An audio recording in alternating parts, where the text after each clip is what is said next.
नमस्कार दोस्तों, स्वागत है आपका न्यू डिस्कशन में। आइए डिस्कस करते हैं आज का करंट अफेयर्स।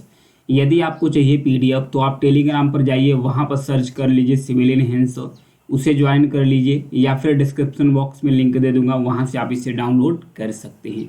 केरल का एक शहर है जिसका नाम है कोझीकोड, नीचे है कोझीकोड और यूपर है एमपी यानी मध्य प्रदेश का एक शहर है जिसका नाम है ग्वालियर्स। इन दोनों शहरों को हाल ही में जो यूनेस्को का क्रिएटिव सिटीज नेटवर्क है, यूनेस्को क्रिएटिव सिटी नेटवर्क, इसमें इसे शामिल कर लिया गया है। कोझीकोड को साहित्य के शहर के रूप में इसे शामिल किया गया है और जो ग्वालियर है इसे संगीत के शहर के रूप में शामिल कर लिया गया है। तो दोनों फैक्ट काफ़ी इंपॉर्टेंट है, इसे याद रखिएगा क्योंकि क्वेश्चन ऐसे ही बन जाएगा कि हाल ही में जो यूनेस्को के क्रिएटिव सिटीज नेटवर्क है इसमें भारत के किन शहरों को शामिल किया गया है। तो कोझीकोड जो केरल का एक शहर है जिसे साहित्य का शहर के रूप में शामिल किया गया है, और उसके बाद ग्वालियर जो एमपी का एक शहर है जिसे संगीत के शहर के रूप में शामिल किया गया है। अन्य भारतीय शहरों के बारे में देखेंगे जो यूनेस्को क्रिएटिव सिटी नेटवर्क के रूप में शामिल किया गया है। वाराणसी को संगीत के क्षेत्र में शामिल किया गया है, श्रीनगर को शिल्प और कला, हैदराबाद को गैस्ट्रोनॉमी के क्षेत्र में, जयपुर को शिल्प और लोक कला के क्षेत्र में, चेन्नई को संगीत के क्षेत्र में शामिल किया गया है। तो आइए जानते हैं जो यूनेस्को रचनात्मक शहर नेटवर्क यानी जो यूनेस्को क्रिएटिव सिटीज नेटवर्क है इसके बारे में जानेंगे। इसमें लगभग 100 से अधिक देश के 350 शहर शामिल है। 100 से अधिक देशों के 350 से अधिक शहर शामिल है। इसका उद्देश्य यही है कि जो क्रिएटिव शहर है अपने एक विशेष गुणों के लिए जाना जाता है, उसे और भी प्रोत्साहित करना और उसके जो रचनात्मकता है उसको और भी प्रमोट करना। इसमें श्रेणियों में किन किन श्रेणियों में अगर उत्कृष्ट शहर है तो उसे यूनेस्को क्रिएटिव सिटीज नेटवर्क में शामिल किया जाता है। अगर शिल्प और लोक कला के क्षेत्र में है, मीडिया कला के क्षेत्र में है, फिल्म के क्षेत्र में है, डिजाइन के क्षेत्र में है, पाक कला के क्षेत्र में है, साहित्य और संगीत के क्षेत्र में, इन क्षेत्रों में अगर किसी शहर को उत्कृष्टता प्राप्त है तो उसे यूनेस्को के क्रिएटिव सिटीज नेटवर्क में शामिल कर लिया जाता है। इस नेटवर्क में शामिल करने का महत्व क्या है, उद्देश्य क्या है? इसका उद्देश्य यही है कि जो सांस्कृतिक विविधता है उसको बढ़ावा देना, जलवायु परिवर्तन और असमानता और तेजी से जो शहरीकरण हो रहे हैं उससे जो चुनौतियां, जो चैलेंजेस उत्पन्न हो रहे हैं उसको टैकल्स करना, यूनेस्को के उद्देश्यों के साथ इसे भी इंटीग्रेट करना, सांस्कृतिक उद्योगों की रचनात्मक, सामाजिक और आर्थिक क्षमता का लाभ उठाने के लिए यूनेस्को क्रिएटिव सिटीज नेटवर्क में शामिल किया जाता है किसको, शहरों का। इससे यह भी फायदा होगा कि जो शहरी नियोजन होते हैं, जो अर्बन प्लानिंग होते हैं और जो शहरी मुद्दे होते हैं उनका समाधान करना, शहरी मुद्दों का समाधान करना और जो उसकी रचनात्मकता होता है, रचनात्मकता की जो संस्कृति है, जो कल्चर है उसको बढ़ावा देना। नेक्स्ट आगे बढ़ेंगे। 2023 ब्रिटिश अकादमिक पुस्तक पुरस्कार ये किसको मिला है? नंदिनी दास को। ध्यान रखिएगा इनको, नंदिनी दास को 2023 का जो ब्रिटिश एकेडमिक पुस्तक पुरस्कार है किसको मिला है? नंदिनी दास को। ये भारत में जन्मी लेखिका है नंदिनी दास। ये वैश्विक सांस्कृतिक समझ के लिए 2023 का जो ब्रिटिश अकादमिक पुस्तक पुरस्कार है वो अब जीत ली है ये 2023 का।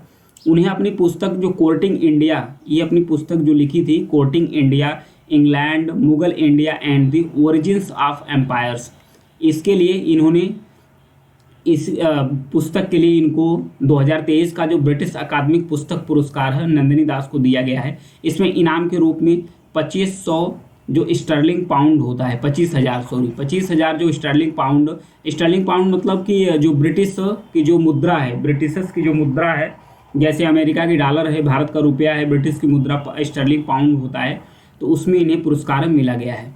किताब के बारे में अगर बात करें तो यह पुस्तक 17वीं शताब्दी में भारत में पहले अंग्रेजी के जो राजदूत थे, अंग्रेज यानी ब्रिटिश के जो राजदूत थे सर थॉमस रो, इन्हीं की कहानी के माध्यम से जो ब्रिटिश साम्राज्य है इसकी उत्पत्ति पर एक नया दृष्टिकोण प्रदान करता है जो ये किताब लिखी है। यह पुरस्कार गैर काल्पनिक कार्यों को मान्यता देता है जो विभिन्न विश्व संस्कृतियों और उनकी जो बातचीत करने और उसको समझाने में योगदान देता है। यानी कि जो विश्व के विभिन्न प्रकार के जो कल्चर होते हैं उसको समझने और समझाने में जो योगदान देता है, उस पुस्तक को यह पुरस्कार दिया जाता है। तो किसको मिला है? नंदिनी दास। इनकी पुस्तक का नाम क्या है? Courting India. कोर्टिंग इंडिया, इसे याद रखिएगा। नेक्स्ट, और भी इस पुरस्कार के बारे में जानेंगे। 2023 में इसकी स्थापना हुई थी। जो ब्रिटिश अकादमी पुस्तक पुरस्कार है, इसकी स्थापना कब हुई थी? 2013 में। पहले तो इसे पूर्व में नायफ अल रोधन पुरस्कार के रूप में जाना जाता था, लेकिन 2013 में इसे ब्रिटिश अकादमी पुस्तक पुरस्कार नाम दे दिया गया। ये किस लिए दिया जाता है? मानविकी, यानी कि जो ह्यूमैनिटेरियंस होता है, ह्यूमैनिटी होती है, सोशल साइंस होता है, उस क्षेत्रों में यदि आप कोई भी उत्कृष्ट कार्य करते हैं जो गैर काल्पनिक हो, उसको मान्यता देने के लिए यह पुरस्कार दिया जाता है, जिसका नाम है ब्रिटिश अकादमी पुस्तक पुरस्कार। अन्य जो प्रतिष्ठित साहित्यिक पुरस्कार है और उनके जो प्रतिष्ठित भारतीय मूल के प्राप्तकर्ता है, उनके बारे में एक बार फोकस डाल लेते हैं। पुलित्जर पुरस्कार, ये विभिन्न क्षेत्रों में उत्कृष्टता के लिए सम्मानित किया जाता है। इसमें विजय शेषाद्री, सिद्धार्थ मुखर्जी है, गीतानंद है, झुम्पा लाहिड़ी है, दानिश सिद्दीकी है, संघमित्रा है, कलिता है, गोविंद बिहारी लाल और अन्य है। और भी कुछ पुस्तक है, इसके बारे में देखते हैं। इससे संबंधित क्वेश्चन बन जाते हैं। बुकर पुरस्कार है, अंग्रेजी में सर्वश्रेष्ठ उपन्यास को मान्यता देता है। ध्यान रखिएगा, जो बुकर पुरस्कार होता है, अंग्रेजी में जो उपन्यास लिखे जाते हैं तो उसके लिए पुरस्कार दिया जाता है। किसको मिला है? सलमान रुश्दी, अरुंधति राय, किरण देसाई, अरविंद अडिगा और अन्य लोगों को। अंतर्राष्ट्रीय बुकर पुरस्कार है, यह अनुवादित साहित्यिक कृतियों के सम्मान के लिए दिया जाता है। टॉम्स ऑफ सैंड के लिए गीतांजलि श्री को यह अवार्ड 2022 में दिया गया था। 2022 में दिया गया था। साहित्य में नोबेल पुरस्कार उल्लेखनीय साहित्य योगदान के लिए प्रतिष्ठित पुरस्कार है। यह पुरस्कार रविंद्रनाथ टैगोर को 1913 में दिया गया था। ये पहले साहित्य के नोबेल पुरस्कार पाने वाले भारतीय थे, रविंद्रनाथ टैगोर।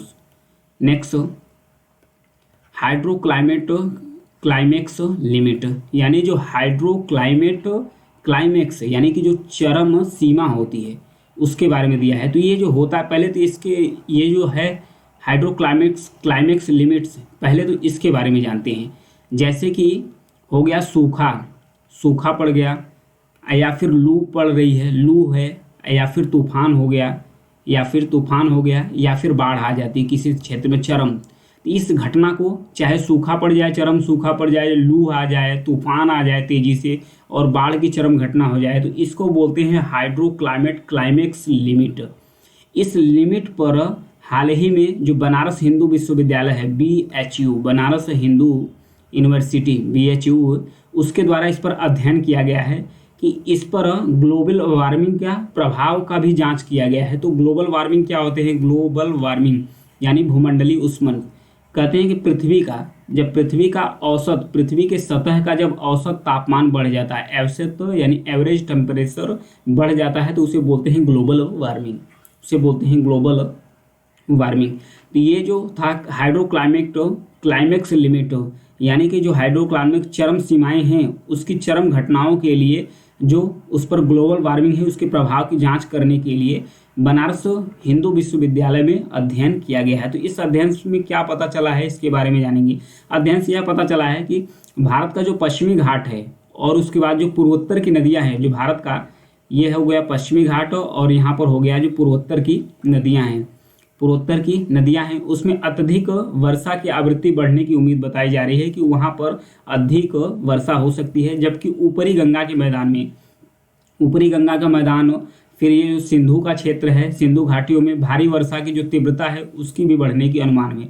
शोध में यह भी पता चला कि जो औसत वर्षा है, इसमें गिरावट के कारण जो निचले गंगा का बेसिन है उसमें कृषि पर सूखे पड़ने पर भी प्रकाश डाला गया है कि कृषि संबंधित वहाँ पर सूखा पड़ सकता है। तो ये था इस निष्कर्ष के बारे में। इसके और भी महत्व के बारे में जानते हैं। ये इस जो शोध हुआ है BHU में जो शोध हुआ है उससे क्या फ़ायदा होगा? इससे फ़ायदा होगा जो नीति निर्माता है जल से संबंधित, अगर किसी क्षेत्र में जल अधिशेष है, जल की मात्रा अधिक है, किसी क्षेत्र में जल की मात्रा कम है, किसी क्षेत्र में जल सरप्लस में है, किसी क्षेत्र में जल कम है, तो जहाँ जल अधिक है वहाँ पर कैसी नीति बनाई जा सकती है, जहाँ पर जल कम है वहाँ पर कैसी नीति बनाई जा सकती है। तो ये जो अध्ययन हुआ है इससे जल सरप्लस और जल कमी वाले क्षेत्रों का जो प्रबंधन है उसके लिए आसानी से रणनीति बनाई जा सकती है। भारी वर्षा में 4% से 10% की वृद्धि और विशिष्ट क्षेत्रों में महत्वपूर्ण वर्षा के परिवर्तन की भविष्यवाणी की गई है। भारत की नदी घाटियों का जो पश्चिमी भाग है वहाँ पर से अध्ययन में अत्यधिक आबादी वाले शहरों में भविष्य में शहरी बाढ़ के लिए प्रमुख हॉट स्पॉट की भी पहचान करता है कि जो प्रमुख शहरी क्षेत्र हैं जहां आबादी भी अधिक है वहां पर प्रमुख शहरी जो बाढ़ होते हैं उसकी भी समस्या देखने को मिल सकती है, बताया गया है। तो नीति निर्माता जो है शहरी बाढ़ से निपटने के लिए जो जलवायु अनुकूल और समन रणनीतियों यानी कि उसे कम करने के लिए जो भी स्ट्रैटेजी होगी वो डिजाइन कर सकते हैं पहले से ही।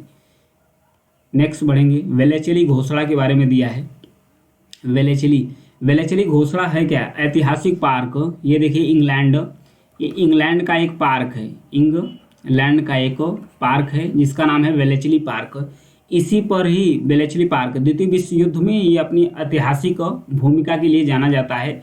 वहीं पर एआई से संबंधित, एआई यानी कि आर्टिफिशियल इंटेलिजेंस से संबंधित यानी कृत्रिम बुद्धिमत्ता से संबंधित इस पर सुरक्षा को लेकर पहला वैश्विक शिखर सम्मेलन होने जा रहा है या हो रहा है। पहला वैश्विक शिखर सम्मेलन कहाँ पर हो रहा है? वेलेचली पार्क में। इस पर 28 देश इकट्ठा होंगे, उसके साथ यूरोपियन यूनियन होगा। इन दोनों 28 देश और यूरोपियन यूनियन के बीच जितने भी देश इकट्ठा होंगे उनके बीच में जो भी सहमति बनी है उसको वेलेचली घोषणा के नाम से जाना गया है। एक दस्तावेज जारी किया गया है, उस दस्तावेज का नाम रखा गया है वेलेचली घोषणा पत्र यानी वेलेचली घोषणा। एक इस पर है एआई यानी आर्टिफिशियल जो इंटेलिजेंस यानी कृत्रिम बुद्धिमत्ता पर जो सुरक्षा है उसको लेकर दुनिया की जो पहला वैश्विक शिखर सम्मेलन है कहाँ पर हो रहा है? 2023 में वेलेचली पार्क में। किस पार्क में? वेलेचली पार्क में। तो ये था वेलेचली पार्क के बारे में। और भी इससे संबंधित कुछ जानेंगे। इसका उद्देश्य यही है कि कृत्रिम बुद्धिमत्ता पर जो सुरक्षा है उसको, उस पर जो वैश्विक सहयोग है उसको बढ़ावा देना, उससे वैश्विक सहयोग को बढ़ावा देना। इस पर दो तरफ फोकस किया गया है। दो तरफा फोकस का मतलब है एआई से संबंधित जो भी जोखिम यानी कि जो आर्टिफिशियल इंटेलिजेंस है इससे संबंधित जो भी जोखिम है, जो रिस्क है उसकी पहचान की गई है। और उसके साथ साथ इन जोखिमों से निपटने के लिए जो वैज्ञानिक समझ है उसको बढ़ावा देने के लिए भी इसको एड्रेस यानी संबोधित किया गया है।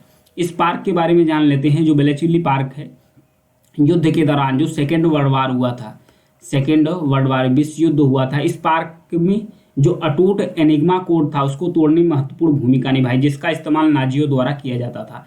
इस पार्क में मतलब कि ये जो एक कोड क्या होता था, जो एनिग्मा कोड है, एनिग्मा कोड एक यांत्रिक कोड होता था, एक यांत्रिक उपकरण यानी मशीन था।